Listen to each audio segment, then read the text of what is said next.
گرو بھی دو طرح کے ہیں پھر کمیونٹی میں. ایک گرو وہ ہیں جو پڑھے لکھے افراد پہ مشتمل ہیں اور اپنے چیلوں کو پڑھا رہے ہیں اور ان کے چیلے نوکریاں کر رہے ہیں. I am also one of them. اور کچھ گرو ایسے ہیں جو بیچارے غربت کے خط لکیر جو ہے اس کے نیچے زندگی گزار رہے ہیں اور وہ مجبور ہیں ایسے پیشوں کو اپنانے کے لیے.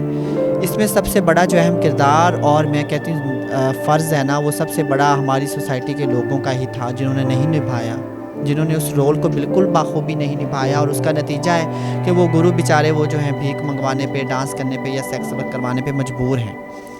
حالانکہ اگر وہ چاہیں تو ان کو الٹرنیٹیو ویز بھی دے سکتی سوسائٹی, ان کو کچھ ایسی چیزیں دے سکتی جس کے ذریعے وہ اپنا طرز زندگی بدل سکتے ہیں.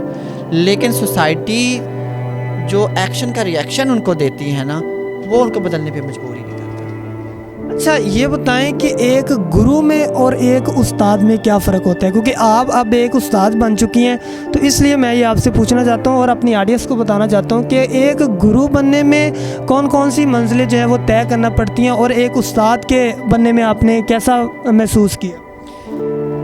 بیسیکلی جو گرو ہے وہ ہماری کمیونٹی میں بڑا ہوتا ہے, وہ گائیڈر ہوتا ہے, ماں باپ کی حیثیت رکھتا ہے. آپ یہی کہہ لیں کہ خاندان کی ملکیت کا جو فرد ہوتا ہے نا, وہ ہمارا گرو ہوتا ہے. ٹیچر بیسیکلی ہمیں دنیاوی نالج دے رہا ہوتا ہے, ٹیچر ہماری جو پرورش ہو رہی ہوتی ہے اس کو دیکھ رہا ہوتا ہے. ٹیچر بیسیکلی ہمارا جو ذہن ہے نا اس کو براٹ اپ میں لے کے اس میں اچھی چیزیں ڈال رہا ہوتا ہے, یا ہمارے ذہن کی جو نشو نما ہے نا وہ استاد کر رہا ہوتا ہے, جبکہ ہماری فزیکلی جو نشو نما ہے نا وہ ہمارا گرو کر رہا ہوتا ہے.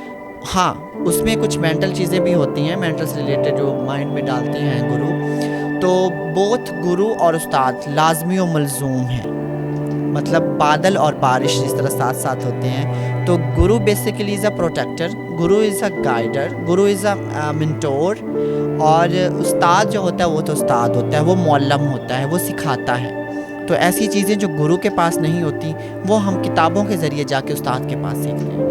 اچھا علیشہ مجھے یہ بتائیں کہ ہمارے معاشرے میں اور بہت سارے لوگوں میں یہ مس کنسیپٹ ہے کہ ٹرانسجینڈر جب وفات پا جاتے ہیں تو ان کا جو ہے جنازہ نہیں ہوتا. سوال ذرا سا سخت ہے لیکن برداشت کیجیے گا کہ کیا یہ بات صحیح ہے یا ایسا کچھ ہے, کیونکہ میں تو یہ بات نہیں مانتا, کیونکہ اللہ پاک کی مخلوق ہے اور ایسا تو ہو نہیں سکتا. کہ اچھا سوال کیا آپ نے, اور مجھے خوشی ہوئی کہ آپ نے جواب بھی دیا کہ آپ اس چیز کو نہیں مانتے. سیم میں بھی آپ کی طرح میں اس سوال کو نہیں مانتی, کیونکہ میرے پچھلے کئی سالوں میں بلکہ پچھلے کئی ہفتوں میں اور دنوں میں بھی میری کئی فرینڈس کی ڈیتھ ہوئی ہیں تو ان کے جنازے پڑھائے گئے ہیں. ہاں ایک چیز یہ ہوتی ہے کہ وہ خواجہ سرا جو عورتوں کی مشابہت رکھتا ہے اس کا جنازہ عورتوں کی طرح پڑھایا جاتا ہے, اور جو مردوں کی مشابہت رکھتا ہے اس کا جنازہ مردوں کی طرح پڑھایا جاتا ہے, اور باقاعدہ جنازے ہوتے ہیں.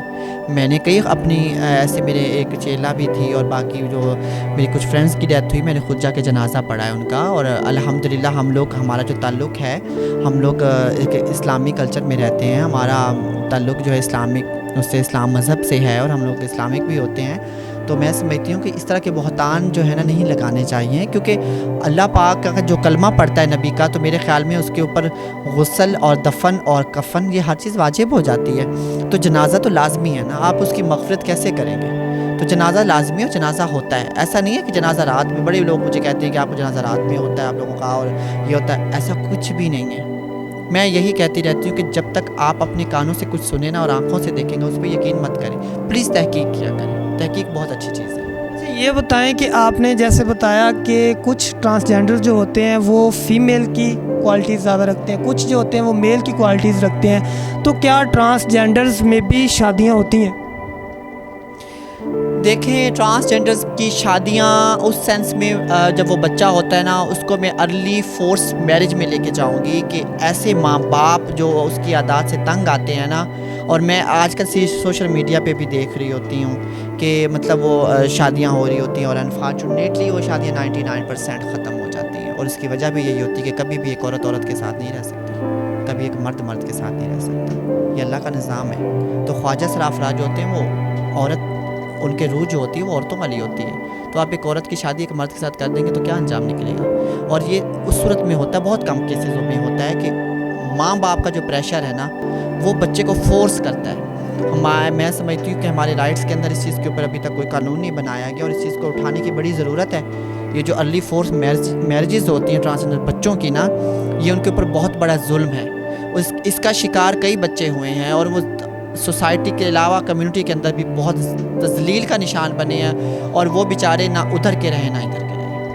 آپ نے ایم فل کیا، پھر ایک ٹیچر کی جاب کر رہی ہیں اور اس سکول کی پرنسپل ہیں جو دنیا میں پہلا سکول ہے جو ملتان میں بنایا گیا، اس میں اب یہ پرنسپل کی جاب بھی کر رہی ہیں اور اس سارے ادارے کو دیکھ رہی ہیں۔ اس کے علاوہ انہوں نے یونائٹڈ نیشنز میں بھی ٹرانسجینڈرز کے حقوق کو اجاگر کیا۔ اسی کے ساتھ آپ اپنی کمیونٹی کو اور اوور آل کمیونٹی کو کیا پیغام دینا چاہیں گے، کیونکہ آپ نے ایک تعلیم کا جو فیکٹر ہے آپ نے کمیونٹی میں ٹرانسجینڈرز کے لیے اجاگر کیا، اس حوالے سے آپ کیا پیغام دینا چاہیں گے؟